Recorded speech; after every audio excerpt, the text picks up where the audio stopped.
నమస్కారం అండి, నేను మీ సరిత. బాటనీ విత్ బుచ్చికి స్వాగతం. ఒక చెట్టు సంవత్సరానికి ఎంత ఆక్సిజన్ ఇస్తుందో తెలుసా? ఈ విషయం వింటే మీకు ఈ రోజే ఒక మొక్క నాటాలనిపిస్తుంది. అసలు విషయానికి వస్తే ఒక పెద్ద ఆరోగ్యకరమైన చెట్టు సంవత్సరానికి సుమారు 100 నుంచి 120 కిలోల ఆక్సిజన్ ని ఉత్పత్తి చేయగలదు. అయితే ఇది ప్రతి చెట్టుకి ఒకేలా ఉండదు. చెట్టు జాతి, వయస్సు, పరిమాణం, సూర్యరశ్మి, నీరు వంటి అనేక అంశాలపై ఆధారపడి ఉంటుంది. కానీ ఒక విషయం మాత్రం నిజం, చెట్టు లేకపోతే మనకి జీవమే లేదు. కార్బన్ డైఆక్సైడ్ని గ్రహించి గాలిని శుభ్రం చేస్తాయి చెట్లు.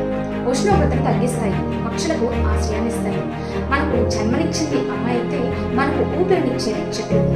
ఒక చెట్టును నరికితే ఒక జీవితాన్ని తగ్గించినట్టు, ఒక మొక్కను నాటితే ఎన్నో జీవితాలకి ఊపిరినిచ్చినట్టు. ప్రకృతిని ప్రేమించండి, జ్ఞానాన్ని పంచుకోండి. మళ్ళీ మరొక ఆసక్తికరమైన విషయంతో మళ్ళీ పెడతాం. నేను మీ సరిత, బాటనీ విత్ బుచ్చి.